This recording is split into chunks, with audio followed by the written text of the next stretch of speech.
Estamos Tudo ao bem. vivo com o professor Ricardo Seixas, nutrólogo de Brasil, mora em Santos, meu amigo pessoal há mais de 30 anos. E vocês não sabem o drama que foi para a gente chegar nessa videoconferência hoje. Foi Olha, complicado, deu problema técnico de tudo quanto é jeito. Computador falhou, celular falhou, a conexão falhou, até que por fim o Ricardo conseguiu um outro notebook lá e solucionou o problema de maneira fantástica. Ricardo, boa noite, cara. Estou aqui em Barcelona, é um prazer te receber nessa videoconferência. Obrigado por buenas aceitar o noches. convite. Buenas noches, mi Buenas, amigo. Yo que buenas sé, noches. yo estoy muy contento de estar con usted acá ahora, porque hace más de 30 años que yo lo vi por la última vez y no sabía cuándo volvería a verlo nuevamente. Yo estoy muy contento, va a ser muy grande. Perfeito. Mas vamos falar em português, que essa aqui é para os Sí, amigos brasileiros. Isso é para os amigos brasileiros. Olha, pessoal que está entrando aí, boa noite para vocês. Eu sou o Dr. Jonas Ferreira, sou dentista, moro em Barcelona e aqui eu desenvolvo com a Escola de Medicina aqui de Barcelona um trabalho que é a preparação do organismo para procedimentos de medicina estética, para toxina botulínica, fios tensores, toda essa parte de medicina estética. Então eu faço a preparação do organismo. E nessa preparação do organismo a gente busca otimizar a alimentação, o sono, exercícios, deixar a pessoa desinflamada, porque com isso a gente consegue melhores resultados nos tratamentos de estética. E como o nosso foco é rejuvenescer, o Ricardo, eu queria saber de você. A gente estava falando sobre as diversas dietas que estão por aí hoje na moda, participando. Então eu queria que você primeiro se apresentasse um pouco para que a nossa audiência conheça um pouco quem é você. E aí a gente começa a conversar sobre isso. então, Jonas, boa noite a todos os amigos, pacientes e conhecidos do Jonas. O Jonas é um excelente caráter. Eu sempre costumo começar falando do caráter da pessoa, porque assim, os profissionais você se informa, você se faz com a informação, o caráter você se faz com a formação. A formação é mais difícil do que a informação.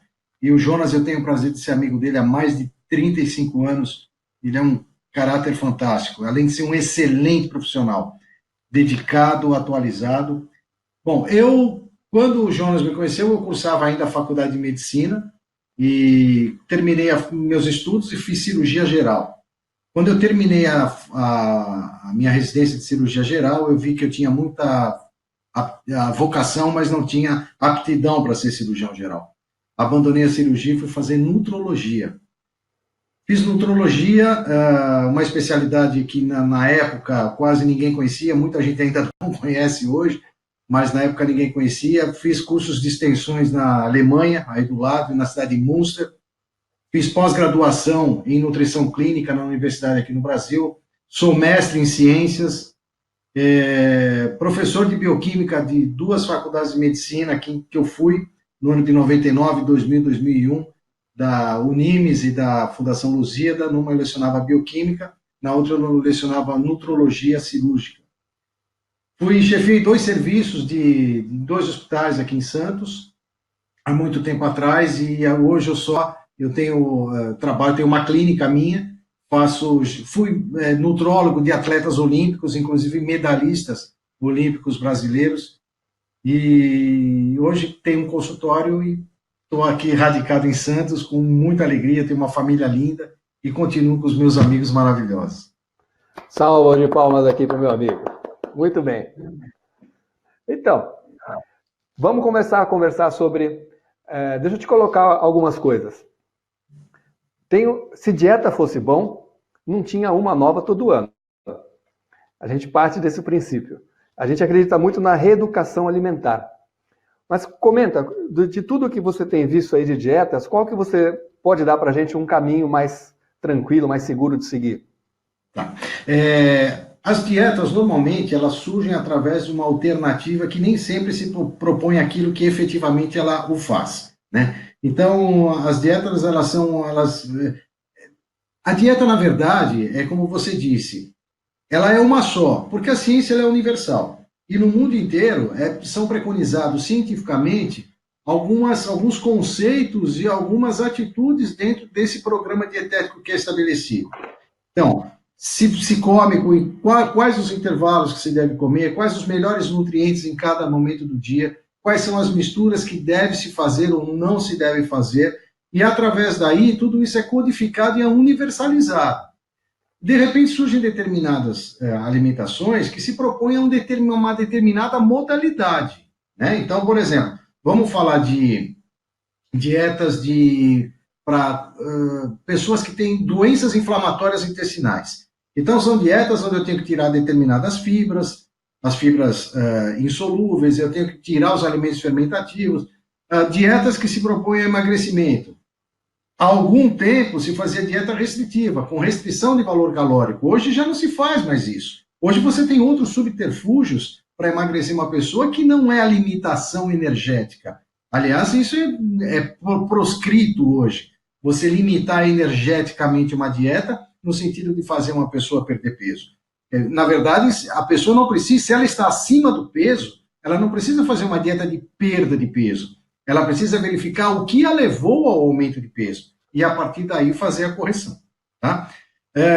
Então, hoje, o que é preconizado? É preconizado que a pessoa se alimente nutricionalmente com uma refeição completa. Então, ela vai ter tem que consumir lácteos, ela tem que consumir carnes, proteína animal, ela tem que consumir alimentos energéticos, carboidratos de preferência complexos, ela tem que consumir sais minerais, vitaminas, que estão nas frutas, enfim, ela tem que ter uma refeição completa, né? E além de ser completa, ela tem que abranger determinados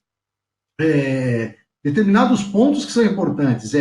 Ela está completa, mas ela está adequada, o que eu estou consumindo é adequado para o meu ritmo de vida, eu faço atividade física, eu sou um atleta, eu sou um sedentário, qual é a minha idade? Então, cada paciente tem a sua peculiaridade e é importante você avaliar cada peculiaridade dessa para que você faça uma programação onde a pessoa tenha tudo aquilo que é necessário para ela. Então, porque nos dias de hoje, a gente comenta muito sobre alimento verdadeiro e os alimentos processados, industrializados. A gente está acostumado a comer fast food, a comer mal, a comer comida industrializada, toda essa história toda. Então, quando a gente para pensar e fala, vou mudar minha alimentação, vou deixar de comer esse industrializado e tentar fazer uma alimentação mais natural, só isso já é um grande passo que a pessoa dá. Independe de qual a dieta que ela vai seguir. Não é por aí? É exatamente isso. É a grande dilema de hoje, é porque a dieta saudável contemporânea, ela está virando pó. Então, é quando as pessoas pegam uma lata, né, mostram o seu corpo muito bem moldado e falam, olha o que transformou meu corpo, foi este pó. E, na verdade, o pó ele é necessário em determinadas situações, mas que nada substitui. Para você ter uma ideia, vamos pegar esse exemplo que você deu.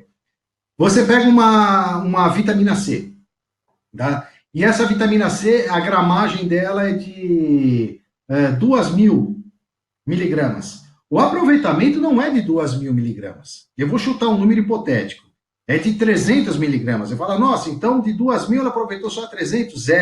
Porque a biodisponibilidade desse produto processado é menor do que a biodisponibilidade de um produto natural. Uma laranja tem 80 miligramas, mas com o aproveitamento é de 70, 75. Então eu tenho 80, 90%. Então, além de ser uma coisa, um alimento mais natural, não processado, você tem a vantagem desses alimentos naturais serem mais biodisponíveis no seu organismo do que os alimentos industrializados ou processados. Nisso você está certíssimo. Busque alimentos que tenham o mínimo de processo possível para que você tenha uma alimentação mais saudável. Ontem, por exemplo, a gente estava dando uma aula sobre o açúcar. E a gente comentava com o pessoal, olha, começa a criar o hábito de olhar o rótulo do açúcar, o rótulo da comida que você vai comer. E lá você busca carboidratos. E em carboidratos, você vai ter os carboidratos dos quais açúcares. Então é impressionante a quantidade de açúcar que tem por porção de 100 gramas ou por porção daquele alimento que a gente vai consumir, quando você olha o rótulo. Então a gente pegou um iogurte, Um iogurte kefir tinha 3,2 gramas de açúcar por porção. Um iogurte natural açucarado de limão, de morango, tinha 14,8, uma coisa assim. Então, uma diferença absurda quando você começa a olhar o rótulo das coisas. Se você faz isso, você vai se assustar com o que é a comida industrializada. Tanto Isso. de porcaria que tem.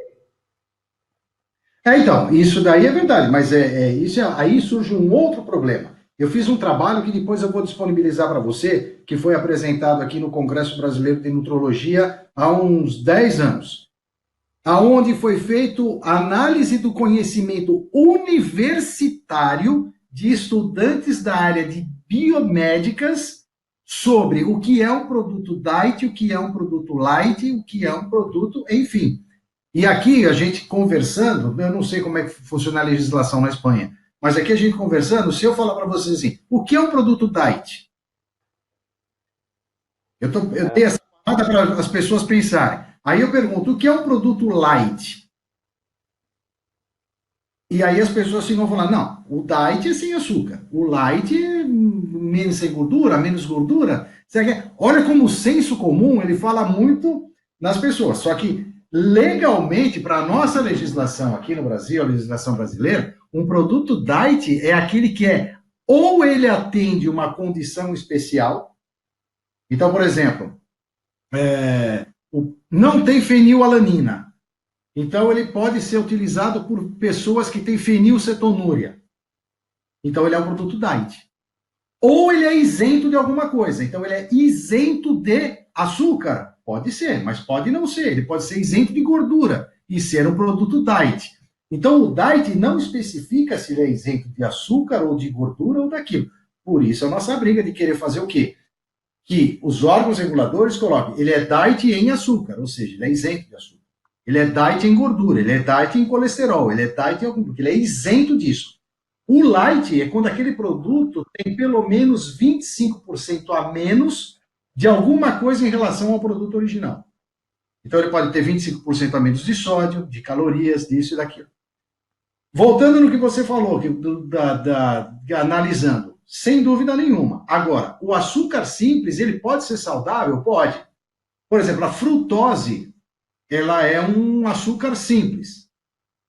E tem a mesma fórmula da glicose, C6H12O6. A diferença é que um é destrógeno, o outro é levógeno. Qual é a diferença isso em termos bioquímicos? É que os açúcares, os destros açúcares, eles dependem da insulina para entrar na célula. Eles são dependentes de insulina. Os levuloides não, como é a frutose. Então, por isso que o diabético ele pode consumir um pouquinho de frutose, mas não pode consumir a destrose. Porque ele não vai produzir, ele não precisa da insulina, então ele não vai ter esse problema de hiperglicemia. Só que como eles são a mesma configuração molecular, só a posição é diferente, o que acontece? Parte desse arranjo se transforma. Então, depois de um tempo, ele também vai necessitar de insulina para entrar na célula. O açúcar, concordo com você, as coisas estão absurdamente açucaradas. E quando você vê no rótulo carboidratos, pode ser carboidratos simples e pode ser carboidratos complexos. Então você pode ter, por exemplo, um arroz integral. Não espere que o carboidrato te forneça nutriente. O papel do carboidrato não é fornecer nutriente. É uma pergunta muito comum dos meus pacientes. Doutor, o que é melhor eu comer? Uma tapioca, um arroz integral ou uma batata doce? O carboidrato ele existe para fornecer energia. Ele é combustível. Né? Então, o importante é que você consuma um alimento que seja de o mais baixo índice glicêmico, ou seja, que quando você come, ele não eleve tua glicemia rapidamente, ele seja mais devagar, que são exatamente ao contrário desses açúcares que você citou. Que você olha no rótulo e está lá, açúcares, adição de açúcares, 3,6, você come adocicado. Então você fala, como é que eu sei que esse carboidrato, ele é simples ou ele é complexo? Você sabe através do gosto. Você põe na boca, ele é adocicado, ele é um carboidrato de cadeia de carbono pequena. Ele é pequenininho. E isso eleva a glicemia muito rápido. E faz muito mal, como você bem citou. Então, aqui na Espanha, você tem essa definição do açúcar dizendo total de carboidratos, um número alto. porque está incluído os dois. E embaixo está total de carboidratos, açúcares, separados os dois. Perfeito. Então, porque a frutose, ela vai direto para o fígado. E diz que a esteatose hepática é muito causada por conta de pessoas que tomam muito suco. E o suco tem muita frutose e tem muito açúcar, né, acrescentado também, que é um grande problema. Então, no que a gente estava comentando sobre a aula de ontem, frutose, estévia, xilitol, são açúcares que você pode utilizar no lugar do açúcar branco. Mas o grande X da questão é, as nossas papilas gustativas estão acostumadas a um sabor altamente açucarado. Eu, quando vim morar aqui em Barcelona, eu estranhava muito os doces aqui. Aqui os doces não são doces. Diferente do Brasil, que brigadeiro é super doce. E todos os docinhos que tem no Brasil são extremamente doces. Então o nosso paladar aí é muito acostumado com o açúcar, o doce do açúcar branco. Então quando você resolve de eliminar o açúcar da sua vida, você tem que passar por uma etapa em que você vai readaptar o teu paladar a coisas menos açucaradas. Eu sempre dou o exemplo de que eu parei de tomar açúcar no café. Quando eu fiz isso no começo, o café era amargo, horrível. Mas hoje, depois de um tempo, eu tomo café sem açúcar e sinto o sabor do café. E não mais como antes, que era açúcar com café. Não era café com açúcar, era açúcar com café. O grande problema dessa readaptação em relação ao açúcar é também o problema da produção de endorfina. Porque, assim, as pessoas que estão habituadas a consumir o açúcar simples, a glicose, eles o fazem para se dar uma sensação de bem-estar e tranquilidade. Por quê? Você produz a endorfina. A endorfina ela é produzida por que órgão? Pelo intestino. Só que o intestino ele produz através do triptofano, que é produzido, nós consumimos o triptofano, e o intestino produz, só que ele não chega no cérebro sozinho. Ele precisa de um carreador. E esse carreador é a glicose. Aí você tem uma explicação por que a mulher em período pré-menstrual, por exemplo, ela consome muito açúcar, ela precisa do açúcar. Porque existe uma queda nos níveis de endorfina no período pré-menstrual. A mulher tem a chamada tensão pré-menstrual. E quando ela consome o açúcar, ela aumenta o carreamento dessa serotonina a nível cerebral. E aí ela tem aquela sensação de bem-estar e aí ela relaxa. Né? Então você pergunta, eu preciso do chocolate. Não, ela não precisa do chocolate, ela precisa do açúcar. Tanto é que se você der um chocolate 70%, 80%, não vai melhorar aquela tensão pré-menstrual que ela está. Ela vai precisar do açúcar mesmo. Né? Olha só. Esse é o grande problema da readaptação ao não consumo do açúcar. E é uma droga, o chocolate tem outras particularidades, porque ele é uma xantina, ele é uma trimetilxantina, é a 1,57-trimetilxantina. E ela causa uma certa dependência química também, essa xantina. Nós temos 3 grupos de xantinas, as cafeínas, as teofilinas e as teobrominas. As teobrominas tem no chocolate. Me gusta todas. Todos nós, né? Então, mas são excitantes do sistema nervoso central. Então, associa-se os dois, a teobromina junto com o açúcar, causa uma certa dependência química. E essa certa dependência química ela é perceptível quando a pessoa fica um mês sem comer chocolate e ela não precisa comer chocolate. Ela não tem a fissura do chocolate. Mas quando ela come chocolate hoje ou ontem, se ela comeu ontem, hoje a necessidade do consumo de chocolate parece que volta numa intensidade muito maior. Pela excitabilidade dos receptores. É o cara que para de fumar. Então ele está 3 anos sem fumar e ele fuma ele tem vontade de fumar, mas ele não precisa do cigarro. Mas se ele pegar o cigarro e fumar, a excitabilidade dos receptores, ávidos por isso, vai fazer com que no dia seguinte ele precise do chocolate. É quando ele fala, eu preciso do chocolate. E é uma necessidade real mesmo. Não é frescura, é real essa necessidade. Eu parei de fumar 30 anos, faz 30 anos, quase 30 anos que eu não fumo mais. Mas até hoje eu tenho vontade de fumar. Mas eu resisto e não ponho o cigarro na boca. Eu parei de fumar também. Nós fumávamos, tínhamos amizade, fumávamos. Você tocava piano brilhantemente, fumando, e eu cantando, fumando. Né? Exatamente. Bom, eu também já parei de fumar faz muitos anos também. Então, eu vi uma pesquisa dizendo que na região do cérebro, a zona que o açúcar excita é a mesma zona que a cocaína excita. Então, é alta dependência que a gente tem por conta do açúcar. Dá a síndrome de abstinência se você corta o açúcar de uma hora para outra na tua vida. Você já tinha visto isso? Já. Agora, é interessante porque isso que você falou é uma verdade.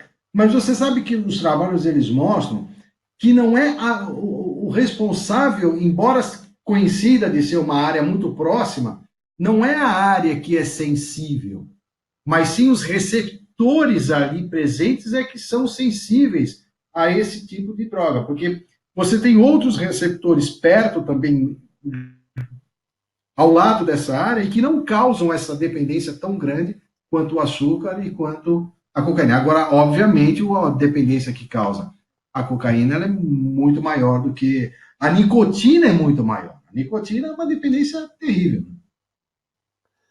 Vamos fazer aqui uma pausa pequenininha. Perguntas aqui. A bola, qual o açúcar que podemos utilizar? Pergunta aqui. Então, olha, você pode... aí nós temos duas coisas. Depende, que a gente precisa ter muito cuidado, porque assim, qual açúcar que eu posso usar? Se em condições normais você não é diabética, você não tem problema nenhum, consumo do açúcar, então é assim, olha, em condições normais, você não é diabética, você não tem problemas nenhum em relação a isso, existe uma regra muito, muito legal que é assim, o açúcar mais saudável, se é que a gente pode falar isso, menos ruim para o mais ruim, você pode utilizar pela cor, que é um menor processamento. Então você pega um açúcar, por exemplo, escuro, ele passou por muito menos reações químicas, ele está muito menos processado, ele é muito mais natural do que qualquer outro açúcar. Então você tem o açúcar demerara, você tem o açúcar mascavo, você tem o açúcar orgânico, você tem o açúcar cristal e você tem o açúcar refinado.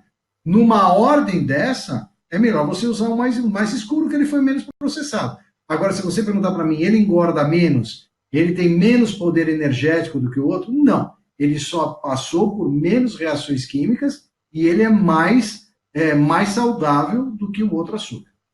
E se não fosse açúcar, poderia dizer que o melhor adoçante seria o stevia? Então, ele é o mais natural porque ele é uma planta. Agora, em termos de palatabilidade, dentro do que é se você fizer uma enquete entre pacientes, o que eles acham do pior adoçante com o pior gosto, é a estévia mesmo, porque a estévia ela tem um gosto adocicado, mas que no final acaba sendo um gosto amargo, um gosto ruim. Mas sem dúvida nenhuma, por ser uma planta não processado, é o melhor adoçante que tem. Essa eu não sabia. Mas então outro seria o açúcar de coco? Então, se ele não é muito processado, ele é melhor. Aí nós estamos falando de processos, com o quanto ele é processado até chegar ao consumidor final. Né? Então, se você falar assim, ele é mais saudável, eu não vejo muita salubridade em uma coisa que vai estimular teu pâncreas, estimular a tua produção de insulina, vai envelhecer tuas células, porque estava falando de rejuvenescimento, vai envelhecer suas células, porque promove a produção de radicais livres, né? Sofre oxidação, o açúcar sofre muita oxidação, produz muito oxigênio, então acaba envelhecendo a célula também. Então eu não vejo nada de muito saudável nisso. Tá? Em termos de processamento, se ele for menos processado, ele é mais saudável. Legal. Vamos pensar agora no seguinte. Os vilões do rejuvenescimento. É o açúcar, o trigo. O trigo tem até best-sellers dizendo para a gente não comer trigo, que o trigo é altamente inflamatório para o nosso organismo. que você tem sobre o trigo para falar para a gente? Então, o trigo, ó, vamos lá. O que eu tenho para falar do trigo? Muitas coisas boas e muitas coisas ruins. O trigo que nós consumimos é o trigo polido. O trigo polido, ele é um trigo que ele já vem sem determinadas vitaminas, principalmente vitaminas do ciclo energético. Ele não vem com fibras. E isso gera, em parte da população mundial, uma certa intolerância. Porque assim, aí nós vamos entrar num outro aspecto. O glúten faz mal? Olha, o glúten, durante toda a existência humana, ele foi a base da pirâmide alimentar, né? Então, assim, você chegar e vamos tirar o glúten? Não vejo muito por que tirar o glúten. A informação que eu tive foi da mudança genética do glúten, que na década de 50 tinha 14 cromossomos e hoje tem 40. Eles modificaram geneticamente e aí ele se tornou um problema. Então, assim como o leite. O homem sofreu uma mutação por causa do leite também. Então, as coisas elas vão se adaptando ao longo da existência da vida na Terra. Você vê, se nós pegarmos a população de escandinava, por exemplo, o índice de intolerância que eles têm não chega a 10%. Você fala ao trigo, à lactose. Se você pegar a população africana, ultrapassa a 70% a incidência de intolerância. Por quê? Porque não houve readaptação. Uma readaptação que o homem sofreu foi há 45 mil anos, justamente por causa da lactose, que coincidiu com a época da domesticação dos animais. O homem, originalmente, ele era intolerante a uma série de produtos. Ele era intolerante ao leite, ele era intolerante ao glúten, ele era intolerante a um monte de coisa. Só que o que aconteceu? Ele sofreu uma mutação há 45 mil anos. Eu não tenho aqui o gene que sofreu mutação assim de cabeça. Depois eu até me predisponho a passar. E isso fez com que essa adaptação fizesse com que alguns seres fossem mais evoluídos do que o outro. Então você fala assim, segundo pelo darwinismo e pela evolução natural, as pessoas que tomam leite e comem trigo e não têm nenhuma intolerância, elas são mais evoluídas, porque elas são mais adaptáveis a isso, né? Então, assim, o trigo sofreu a mutação, eu não sei te falar exatamente em que parte que ele sofreu, e como, com tanta precisão como você falou, tinham 16 cromossomos, e não sei quantos tem agora. Mas, assim, o homem vai se adaptar a isso, com certeza absoluta. Você fala, até ele se adaptar, vai causar algum risco? Eu não vejo nenhuma problema. Eu nunca vi um homem sofrer de uma doença degenerativa por causa do consumo de glúten, né? Eu restringo o glúten para meus pacientes, aqueles que têm necessidade de restrição, sim. Assim como eu restringo, por exemplo, quem tem necessidade de restrição de ácido palmítico. Você não pode comer palmito. Por quê? Porque você tem intolerância ao ácido palmítico, ao ácido esteárico e assim por diante. A frutas, por exemplo, polinizadas, tem muita intolerância, então você tem que eliminar. Agora, caso contrário, não vejo, não. Envelhece? É o caso do carboidrato. Os carboidratos envelhecem. Os campeões de envelhecimento, eu vou falar aqui, todo mundo vai falar, nossa, mas que absurdo. Mas é atividade física. É o campeão do envelhecimento. Segundo a nossa teoria bioquímica, o que leva ao envelhecimento não é a produção de radicais livres? Qual é a modalidade que mais produz radicais livres? Atividade física.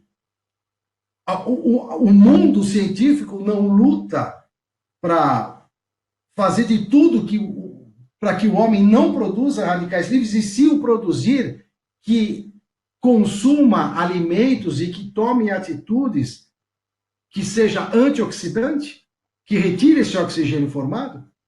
Sim. E qual é a condição de mais se produz radical livre? Atividade física. Agora a gente vai combater a atividade física? A gente vai falar assim, para de fazer atividade física, por isso leva ao envelhecimento? É exatamente isso.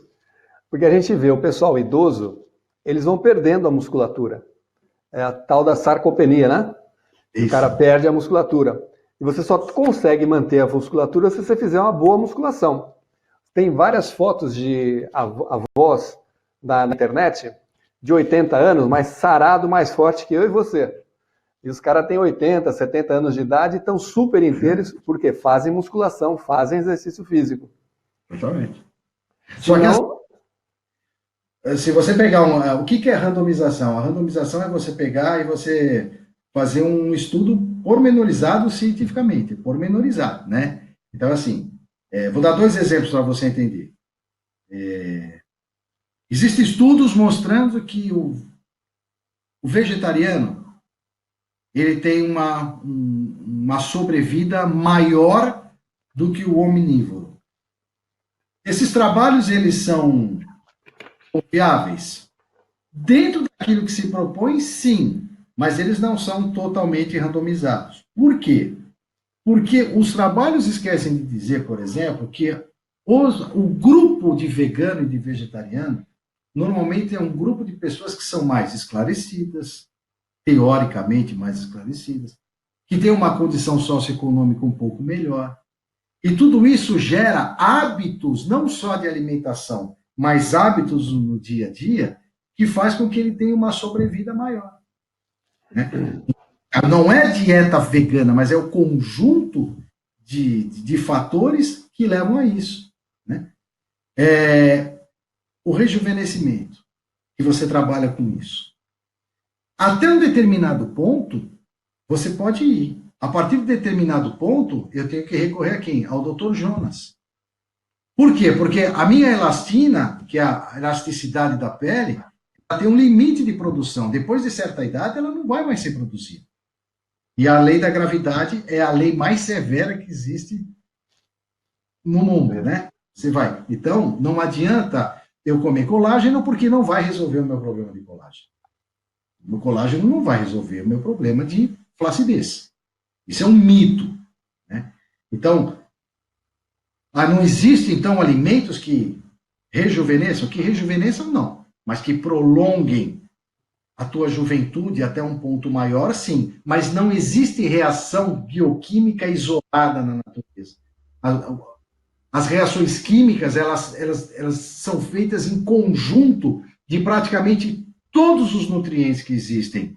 Então, não é um. Então, por exemplo, eu ouvi dizer que o mamão rejuvenesce. É verdade? Sim, a partir do momento que ele tem beta-caroteno e te protege dos raios solares que vão envelhecer a sua pele.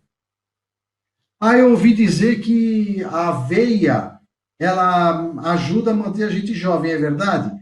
Sim, a partir do momento que a aveia ajuda na retirada do oxigênio, dos radicais livres. E isso faz com que exista uma longevidade maior das células. Então, são passos que são dados um atrás do outro para que você chegue a um ponto final. Só que a partir de determinado ponto, tem que chegar para você e falar assim, Jonas,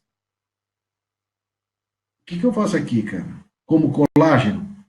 Você vai falar, não tem jeito, cara. Vamos lá, vamos dar um pontinho de botox assim. A cada 6 meses você tira isso daí. Entendeu? Então, assim, é um conjunto. É um conjunto. E tudo são hábitos de vida. São hábitos de vida. Eu escutei uma palestra faz um mês mais ou menos. Nenhum de nós mantém sequer um átomo no corpo que nós tínhamos há 10 anos atrás. Nós somos renováveis. Cada vez que eu respiro, eu estou emitindo átomos do meu corpo para fora e outros átomos estão me renovando. Eu não sou o mesmo Ricardo, você não é o mesmo Jonas de 10 anos atrás. Nós somos outro ser com todos os átomos e moléculas diferentes. As que nós tínhamos 10 anos atrás já morreram todas e nós nos refizemos. Agora, tudo isso envolve um processo. Como que essas células vão se renovando? O que eu estou fazendo para o meu corpo para ela se renovar? A minha cabeça, a minha integração da minha cabeça, do meu bem-estar, do meu físico, de tudo isso, né? Então, e a alimentação é parte disso. O que você faz em termos de harmonização, de face, faz parte disso. Um professor de yoga faz parte desse contexto. Tudo isso vai fazer parte desse contexto, né? Então, eu consigo não envelhecer? Não, eu consigo envelhecer. O tema da tua palestra, né, eu até achei interessante, é chegar ao 100 com a cara de 40, né? Mas não necessariamente essa cara, né? Você tem a cara de 40 anos, a cara de tudo, né? A cabeça. É o todo. É o todo, né? É você se olhar no espelho e falar assim, poxa, eu tô me gostando me vendo assim. Eu tenho disposição para acordar de manhã e sair com meu filho para jogar uma bola. Eu estou com quase 60 anos, eu estou jogando bola com meu filho, né? E aí? Nem fala essas coisas, não. Isso aí, 60 cara. anos soa mal. Mas então, dentro do que você está falando agora, a gente é o que a gente come. Se você parte do princípio que o teu organismo inteiro ele se renova de tempos em tempos, se você continuar comendo comida ruim, o material que vai formar o seu corpo é um material ruim. É a mesma coisa que você faz uma casa com um tijolinho vagabundo. Vai ser uma casa vagabunda que não vai aguentar o primeiro temporal que tiver por aí. Então, se a gente tem que melhorar a alimentação para dar um substrato bom para o nosso organismo ser bem feito com material de boa qualidade. Isso é muito importante. Aí eu te pergunto sobre o jejum intermitente. O jejum intermitente é uma prática que está se falando muito na internet, está todo mundo comentando, que é uma prática saudável de se adotar, com o mínimo umas 2 vezes por semana, você fazer o jejum intermitente. Conta pra gente um pouquinho a tua prática, as melhores práticas para um jejum intermitente. Para aquele período em que você vai ficar sem comer nada, o que a gente pode beber? Então, eu estou aguardando a ciência me dizer alguma coisa em relação a algum benefício que a dieta intermitente possa me trazer, né? Porque, assim, tudo que você vê, em termos de artigos científicos, eu não consigo ver nada. Você entra na internet, você vê, chega ao absurdo de você ver lá escrito que o Prêmio Nobel de Medicina, ele ganhou o Prêmio Nobel dizendo que, mostrando os benefícios do jejum intermitente. E, na verdade, ele estava mostrando o ciclo circadiano de uma planta. Então, assim, eu não consigo ver, eu, particularmente, o médico, quando ele não é um cientista, ele é um interlocutor. Então, você vai falar assim para mim, o que você acha? Eu acho aquilo que a ciência acha. Eu sou um interlocutor entre aquilo que a ciência diz e o meu paciente, né? Então, daqui 10 anos, se ele chegar no meu consultório e falar assim, olha, Ricardo, você disse aquele negócio, mas hoje não é mais. Eu vou falar, realmente não era. Mas as ciências biológicas, a tua ciência, a odontologia, a minha ciência, são as ciências das verdades transitórias. O que você tem como verdade hoje num tratamento, o teu paciente daqui 10 anos não é mais. Então, nós somos as ciências das verdades transitórias. Elas são mutantes. Então, assim, existe alguma coisa em relação aquilo que a universalidade da ciência me diz em termos de jejum intermitente? Não consegui ver. Dieta low carb? Não consegui ver. As teorias que são apresentadas, elas não se sustentam por si próprias. Em relação a tudo. Eu não vou tomar leite, por quê? Porque o homem é o único animal que na vida adulta toma leite. Isso é uma verdade? É. É uma condição sine qua non para eu parar de tomar leite? Não é. Por quê? Se eu partir desta tese e eu quiser sustentação dessa tese, eu tenho que levar essa tese adiante. Então eu não vou mais cortar o cabelo. Porque o homem é o único animal que o faz. Eu não vou mais tomar antibiótico, eu não vou mais me vacinar, eu não vou mais me vestir, eu não vou mais cozinhar alimentos. Porque o homem é o único animal que o faz. Então, mas aí é diferente. Então vamos mudar a tese. Por que eu não devo tomar leite? Porque a tese que é aplicada, o único animal que toma é o homem, então deve ser aplicado para uma gama de outras coisas, que não são. Aí daqui de volta a falar, daqui 10 anos eu chego aqui e falo assim, por favor, não tomem leite. Mas existe uma sustentação científica. Então eu vou falar assim, não bebam leite por causa disso, disso, disso, disso. Né? Os trabalhos randomizados, feitos em estudos horizontais durante 20 anos, demonstraram que senão não existe sustentação naquilo que é colocado hoje para ser colocado aquilo que as pessoas andam colocando na internet. Você fala muito da caseína da lactose, do leite. Sim. que são sim, por conta da permeabilidade do intestino. A sim. caseína é prejudicial para o intestino, tornando o intestino permeável. Essa teoria você viu? Já. Isso depende do tipo da vaca, você sabia? Existe a vaca A1 e a vaca A2. Então, assim, são as alergias causadas porque determinadas vacas, elas dão determinados leites que levam a determinadas alergias que fazem mal, e outras vacas não. Então, é o tipo de leite produzido por determinados gados específicos que acontece isso. Depois eu vou te mandar, eu não tenho assim de cabeça agora, mas eu vou te Aqui eu, mandar. eu tenho a informação de que a vaca francesa ela não É, tem esse problema. E a vaca holandesa sim tem. deve Diz que ser o a queijo vaca. francês é melhor do que os outros queijos. Então, eu sei que é a vaca A1 e a vaca A2. A vaca A2 é que não gera esse tipo de problema, né? E, inclusive, agora já existe até alguns leites que vem escrito lá. Esse leite é produzido através do gado A2, A1 e tal. Entendeu? É isso, quer dizer, as informações, elas... Então, olha só que coisa interessante. Na década de 70, a informação, o conhecimento, não é informação, é o conhecimento. Na década de 70, o conhecimento ele dobrava a cada 50 anos. Na década de 80, o conhecimento passou a dobrar a cada 25 anos. Na década de 90, o conhecimento dobrava a cada 10 anos. Hoje, já existe perspectiva que o conhecimento humano ele dobra a cada ano. E tem previsão de que em breve nós vamos chegar que o conhecimento dobra a cada semana. Quer dizer, você não tem condição de acompanhar tudo aquilo que você.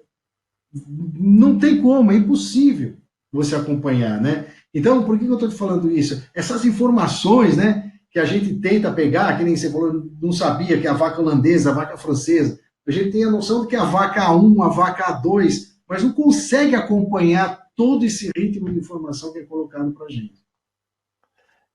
Isso é realmente impressionante. E na internet tá cheio de gurus É. falando sobre Ah, muita sim. coisa.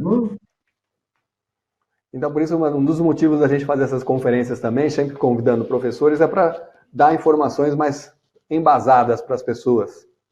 Então, é bem legal que você falou isso, que assim, existem sites que são sites específicos, né? Alguns deles, para você ter acesso a todo o trabalho científico, você tem que pagar, né? São sites que você paga para você ter acesso e tal. Mas tem muito site bom que você acha, você tem uma dúvida, ao invés de você entrar no velho Google, lá, deixa eu digitar aqui que aparece normalmente patrocinado. Quem paga mais aparece lá em cima, né?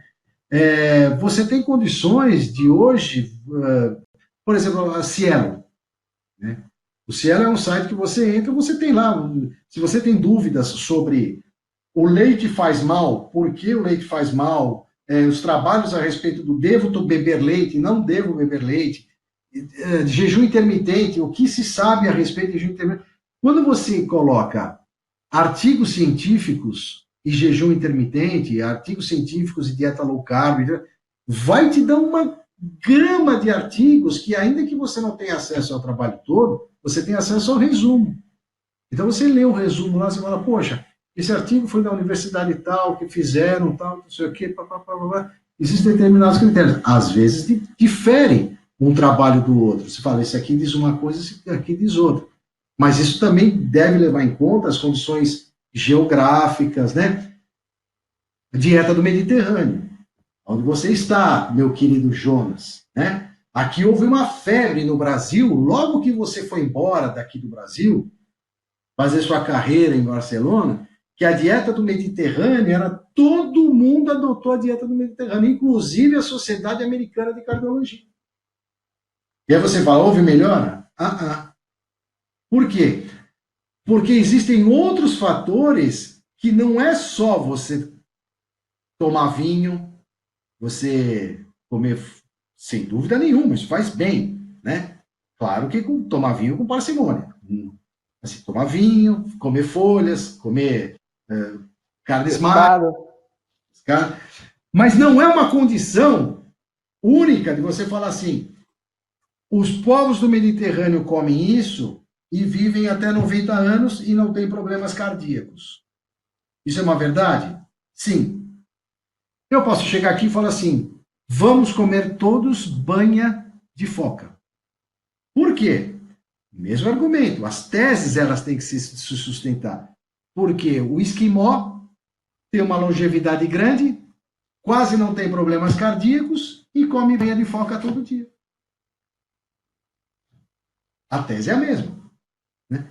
Só que ele vive num clima diferente, ele tem uma genética diferente, porque as doenças elas não são só causadas por fatores ambientais. Toda doença tem um fator predisponente e um fator desencadeante. O fator predisponente é genético, o fator desencadeante é ambiental. Então, assim, o meu vizinho fumou a vida inteira e não teve câncer de pulmão. O meu outro vizinho nunca fumou e teve câncer de pulmão. Isso quer dizer que o cigarro não tem nada a ver com câncer de pulmão? Claro que tem. Então, me explica. Se você tiver um fator predisponente e nesse fator predisponente você associar um fator desencadeante, você desenvolve a patologia. A sua tataravó teve câncer ginecológico. A sua bisavó teve câncer ginecológico. A sua avó teve câncer ginecológico. A sua mãe teve câncer ginecológico. A sua irmã vai fazer reposição hormonal? Claro que não. Ela tem um fator predisponente, ela não pode associar esse fator predisponente a um fator desencadeante. Então, esse vizinho aqui, talvez o avô dele, o bisavô teve câncer de pulmão, o avô teve câncer de pulmão, o pai teve câncer de pulmão, ele nunca fumou, mas ele vivia num ambiente poluído. Então, ele associou ao fator predisponente um fator desencadeante. Esse aqui não. Então, não dá para brincar com isso. Entendeu? Então, você não desenvolver determinada patologia, ela não está só relacionada ao que você come, está relacionado também ao que você come. Né? Mas pode não ser só aquilo. Esse mundo é complicado, hein? Esse mundo é danado. O que mais a gente vai falar agora aqui? Fala um pouquinho sobre a tua experiência com os atletas. Então, olha, eu tive experiência com os atletas aqui no Brasil, atletas de judô principalmente. Eu tive 3 atletas que participaram de Olimpíadas, judocas. 2 trouxeram medalhas, um ficou em 4º lugar. Eu tive atletas de judô que foram campeões pan-americanos, campeões brasileiros, campeões sul-americanos. Eu tive o atual campeão brasileiro de triatlon, da categoria dele, é meu paciente, ele é triatleta. É também aquilo que eu estava falando agora há pouco. A dieta, no caso deles, é uma dieta que faz muita diferença? Sim, mas eles fazem diferença por si só. Porque o tipo de comportamento de um indivíduo desse é aquele tipo de comportamento que eu citei agora há pouco, que é o comportamento do vegano. Então você não pode atribuir o sucesso dele só à dieta. Ele é um cara que ele dorme cedo. Mas todo mundo faz isso no meio que ele está. Então ele está disputando com pessoas do mesmo nível. Exatamente, faz uma diferença realmente. O que faz mesmo diferença são modalidades esportivas onde você utiliza milésimos de segundo. Natação, por exemplo. Né? Você pega 1 segundo é muito tempo numa natação. Meio segundo é muito tempo numa natação. Muito tempo. Quando você vê, por exemplo, uma final de Olimpíada, 50 metros, que o Cielo ganhou, você dali, assim, você torce, mas você que é técnico, né? Você não fica só torcendo, você tenta olhar assim, as nuances das coisas, e quando você vê que aquilo tá vindo assim, que você fala, meu Deus, tanto é que eles chegam, eles batem e você não sabe quem ganhou. Só depois que a máquina dispara ali. Né? São milésimos de segundo. Aí é onde a dieta faz diferença. Né? Faz muita diferença. E ela faz diferença já no treinamento. Né? Porque existe muita cultura errada em cima da alimentação. Então, eu quero ganhar massa muscular, eu como proteína, então eu vou aumentar minha proteína. Está errado. Né? Eu vou cortar o carboidrato, porque carboidrato, pelo amor de Deus, você cortar um carboidrato de um atleta, né, que é a base de tudo que ele tem, não é que você vai fazer. Então, a minha experiência com um atleta é muito gratificante. Tive alguns futebolistas que foram... Futebolista é difícil a gente fazer alguma programação, né? As outras modalidades são mais fáceis. Futebolista é um pouco difícil. Mas, enfim, foi bem gratificante a minha experiência com os atletas. Está sendo, né? Bem gratificante. Dão muito trabalho. Posso imaginar. Uma história que eu escutei é que atleta que inventaram a dieta que você come de 3 em 3 horas. Para os seres humanos normais, não é vantajosa. Isso é mais interessante para quem é atleta que gasta muita energia e treina o dia inteiro.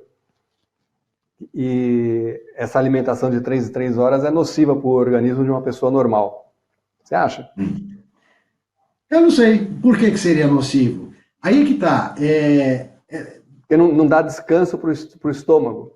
Não, Mas você faz jejum intermitente. Eu faço jejum intermitente. Todos que estão nos ouvindo fazem jejum intermitente. Ou você não dorme? Quantas horas você dorme? 6, 7, 8 horas? Isso não é um jejum intermitente? É a mesma coisa que eu dizer, doutor, eu posso tomar um suco verde? Claro que pode. É saudável? É saudável. Porque me falaram que é bom. Claro que é bom. Você come folhas? Como? Você come frutas? Como? Você bebe água? Bebo. Você já toma suco verde. O que é o suco verde? Não é uma mistura de folhas, frutas e água? E eventualmente você põe um gengibre, coloca alguma coisa? Perfeito, mas você já faz isso. Quer dizer, nada impede de você estar fazendo numa mistura que você julga ser benéfica e proporcional. Perfeito, pode consumir. Não tem problema nenhum, mas você já faz isso. Então, assim, vou tomar um suplemento. Tá, suplemento pautado no quê? Né? Agora, olha só. Tudo que você come, assim, o equilíbrio ácido básico do teu corpo, ele é regido pela equação C6H12O6 mais oxigênio, libera energia, que forma ácido carbônico, CO2 e água, que se dissocia em ácido e bicarbonato. O que você come, o sentido da equação, ela tem um desvio, sempre para a direita. Quando aquilo esgota o substrato energético, essa equação muda e ela começa a vir toda para a esquerda. Não é isso? Quanto tempo demora para ela fazer esse deslocamento da direita para a esquerda? Depende do que ela come, mas no máximo 3 horas. Depois de 3 horas, ela começa o pH, você tem o desequilíbrio ácido básico.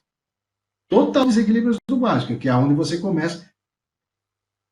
São teorias que são pautadas em cima disso. Mas hoje, à luz da ciência, o que a ciência fala é que você tem que comer. Você fala assim, o homem paleozoico, ele fazia uma refeição por dia. Sim, o homem paleozoico tinha uma sobrevida de 30 anos. Ah, mas as condições eram diferentes, as condições eram diversas. Ele vivia num mundo... Ok, mas ele vivia 30 anos. Nós não temos uma máquina do tempo para pegar o homem paleozoico e trazer para cá. O que a gente pode fazer é isso que você falou que algumas pessoas fazem. Você levar uma vida que o homem paleozoico levava. E ver quanto que você vai durar. Né? É ver quais são os benefícios que você traz. Agora, à luz da ciência, não dá para indicar isso. Eu tenho pacientes que chegam no meu consultório e falam, doutor, eu estou fazendo a dieta intermitente. Ok, me dê um feedback para falar como é que você está se sentindo. Né? E normalmente não é uma coisa que dura muito tempo. Dura muito pouco tempo. Né? Hipoglicemia é muito comum. Isso se dá através de cefaleia, dor de cabeça. Mas não tem o porquê. Cria toxina. Não vejo aonde cria toxina. Ah, não, mas ele cria, aqui você falou, ele oxida, tá? Cria radicais livres. Tudo que você come vai formar oxigênio. Tudo vai formar radical livre. Então, quanto menos eu comer, menos eu vou formar? Não, porque quando você vai comer depois de um período longo de jejum, você vai formar mais. A produção de radical livre, isso já está comprovado, é diretamente proporcional ao período de jejum que você faz. Então, se você come a cada 2 horas, 3 horas, você forma radicais livres que vão ser compensados por comer 2 vezes por dia, ou 1 vez por dia só. Você vai formar muito mais. Então, estamos aguardando os resultados aí do que vai ser. Porque são estudos horizontais, né? Não é um estudo que você pega um corte e você fala, aqui, você depende demanda de tempo. Aí é para você ver até onde vai chegar. É. Bom, outro ponto para a gente já começar a finalizar é a suplementação. Tem pergunta aí? Suplementação. Uma coisa que a gente comenta muito com as pessoas é: pense em suplementar depois que você já adequou sua alimentação, adequou seu ciclo circadiano, melhorou teu sono, está fazendo exercício, você está com uma vida mais saudável, aí é o momento de você pensar em suplementação. Porque tem muitas pessoas que começam, vou mudar de vida, começa a se entupir de suplemento alimentar. Desde minerais, produtos, aminoácidos, enfim, um monte de suplementos antes de deixar o organismo funcionar bem. Então a gente fala muito isso para as pessoas. Começa a melhorar a tua alimentação, se desinflama, esteja melhor o teu organismo, para depois você pensar em algum tipo de suplementação. O que você acha disso? Eu acho que está perfeito. Eu acho que é isso mesmo. Porque não se tem, nós não temos, aqui no Brasil, nós não temos tabelas de necessidades, nós utilizamos todas as tabelas americanas. Né? Qual é a minha necessidade de vitamina B12? 0,8 miligramas ou 800 microgramas. Qual a minha necessidade de vitamina E por dia? 400 unidades internacionais. Mas essas tabelas, elas não são nossas, essas tabelas são trazidas de fora. Mesmo assim, dentro desse contexto, você consegue todas as pesquisas feitas, todos os grandes profissionais da área de nutrição, de nutrologia, eles são unânimes em falar. Se você tem uma atividade física de 1 hora por dia, 1h30 por dia, você não tem necessidade de suplementação. Claro que você tem a necessidade de suplementação se aquilo que você falou, se a sua alimentação for irregular. Agora, se você aprendeu a comer, se você tem hábitos saudáveis, os seus alimentos são minimamente processados, eles estão adequados, eles estão completos, tem tudo que precisa, você não precisa suplementar. Não precisa. Agora, você tem uma atividade física de 7 horas por dia, 8 horas por dia, aí você precisa. Eu tinha atleta que a necessidade desse atleta de, por exemplo, para suprir as necessidades vitamínicas e minerálicas, era para comer 9 dúzias de banana por semana. Ele treinava 7, 8 horas por dia. Como é que ele vai comer 9 dúzias de banana por dia? Por semana, perdão. Então você tem que fazer suplementação. É certo? No meu ver, não. E isso eu sempre deixei claro para os meus atletas. Se a tua atividade física vai até algum ponto aonde você não consegue, com uma demanda normal, suprir a tua necessidade, mude a sua atividade. E não suplemente com coisas artificiais. Mude a sua atividade. É que aí, nesse caso, é caso de atleta, é caso que faz daquilo uma profissão dele, é um ganha-pão dele. Né? Mas aprenda a comer. Você está certíssimo, você está certíssimo. Não vejo necessidade nenhuma de suplementação. Principalmente a suplementação que se faz, né? Porque, assim, o paciente que vai ao seu consultório, aí na Espanha, o paciente que vai ao meu consultório, é paciente que tem condições de consumir uma carga proteica mais do que satisfatória. Porque proteína é uma comida de pessoas de classe socioeconômica relativamente bem. Porque proteína é caro. É diferente de carboidrato. Carboidrato é muito barato para você comprar. Proteína é caro. Né? Então, quando você trata daquelas classes socioeconômicas menos favorecidas, há que você ter cuidado. Né? Como é que eu vou suplementar? Aqui no Brasil, por exemplo, não sei se você lembra, você está muito tempo fora, mas tinha farinhas à base de cabeça de peixe. Por quê? Porque ia se jogar fora a cabeça de peixe. Então se triturava aquela. Para quê? Para dar proteína para esse pessoal, porque eles não têm condição de comprar carne. Carne é caro. Iogurte é caro. Queijo é caro. A proteína é cara. Então o que eles comem? Carboidrato. Né? Mas se você pegar uma classe que é socioeconomicamente privilegiada, e você vai suplementar com o quê? Com proteína? Ah, vou tomar whey protein. Mas pera um pouquinho. Quantos gramas de proteína você está consumindo por dia? Dieteticamente. Vamos fazer a conta? Vamos. Ó, deu 1,3 gramas de proteína por quilo de peso. Mais do que hiperproteica a sua dieta. Ah, mas eu quero tomar whey protein. E aí? Vai complicar o fígado, né? Vai complicar o rim, principalmente. Porque a metabolização da proteína é renal. Não é hepática, é renal. Então, assim, sobrecarga, que aumenta a ureia, né? Aí você começar a entrar em insuficiência renal, começa a aumentar a creatinina. Aí você fala, vai parar. Isso quando não vem associado a proteínas anabolizantes, né? E aí é pior ainda. Nada como uma vida saudável, né? Claro, lógico. Então, o pessoal está falando aqui que não escuta a minha voz, porque meu celular aqui não está entrando. Eu mando para você a solicitação e ele não vai. Então deu algum pau aqui no meu que não deu certo. Então, muitas vezes eles estão falando, só estamos escutando a resposta, a pergunta a gente não escuta. Tá. Mas então, não teve jeito. Se tiver alguma pergunta, eu repito a pergunta que você fez e... Então, também já estamos aqui com 1 hora, já está na hora de começar a finalizar. Senão fica muito longo também. Não é verdade? Eu queria agradecer muito a tua participação. Brilhante, como sempre. Ha sido um prazer o reencontro aqui, poder conversar com você, esse bate-papo. E mais ainda, o que a gente conversou antes. Deixo aqui para vocês um abraço. Posso fazer uma pergunta eu para você? Claro. Tem muita gente que eu vi aqui, que é aqui do Brasil, que entrou para ver tal. Eu queria que você falasse também rapidamente a experiência do que é um brasileiro ir para a Espanha e começar a vida aí, se dar brilhantemente como você se deu aí. Olha, eu vim para cá casado. Você está com família, facilita muito, porque é uma base que te dá de sustentação e que te possibilita estar aqui e vivenciar. Eu vim para cá aberto a conhecer as pessoas. Quando você chega numa cidade, você tem que se relacionar.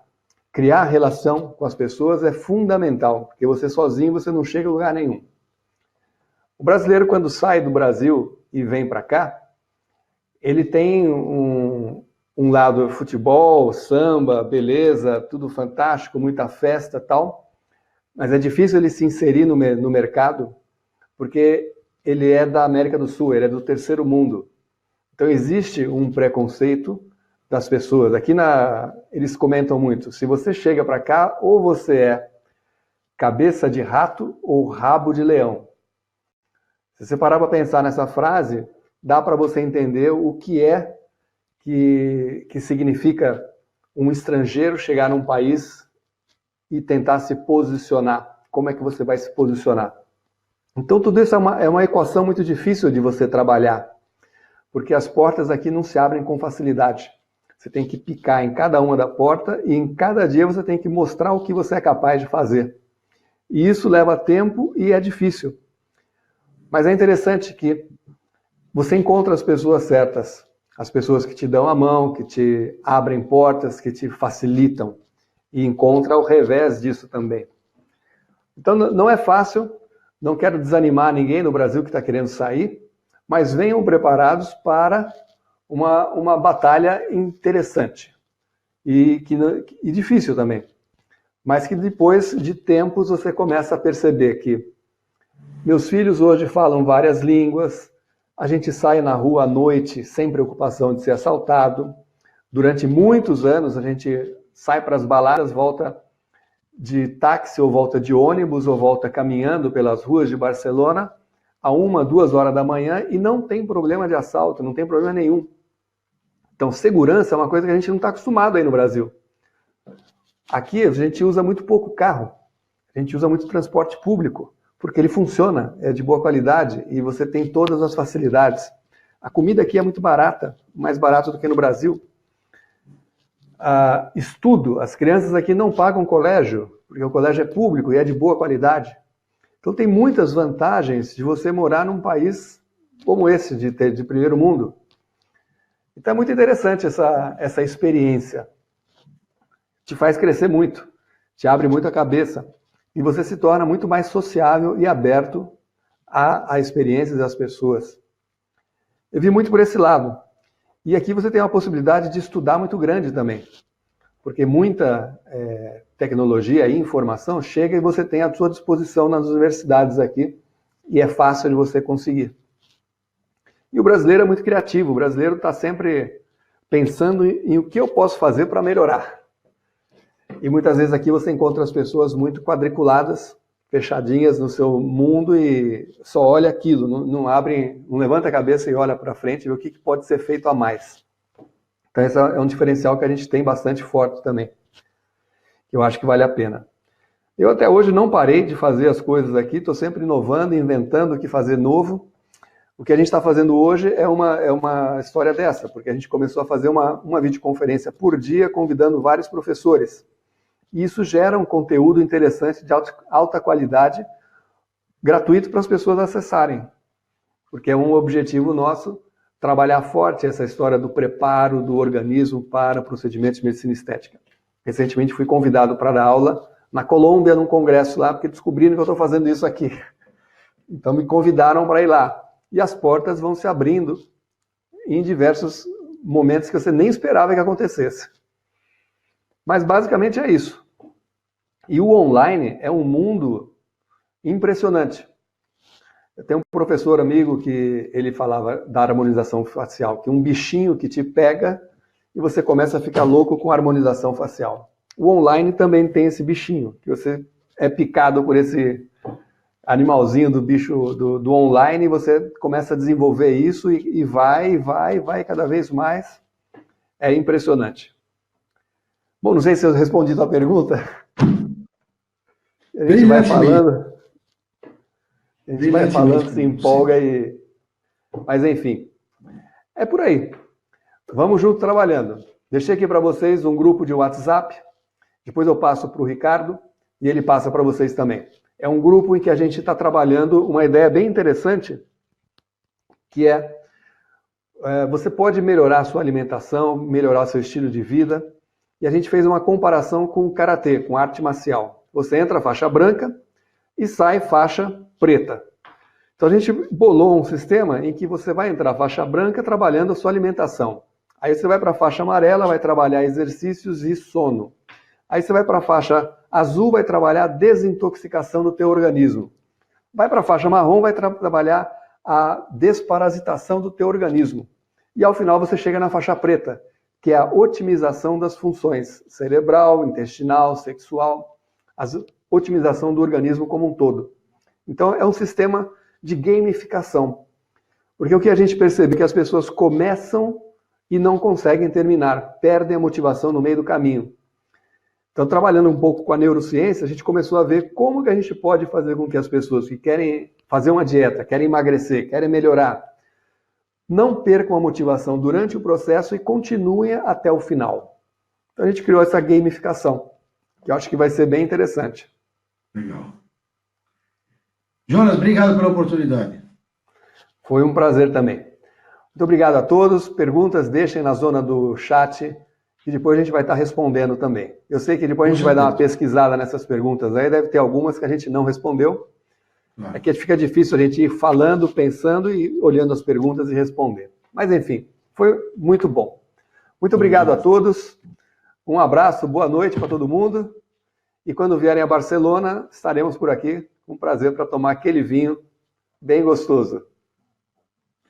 Falou, Jonas. Fica com Deus, cara. Um abraço para todos.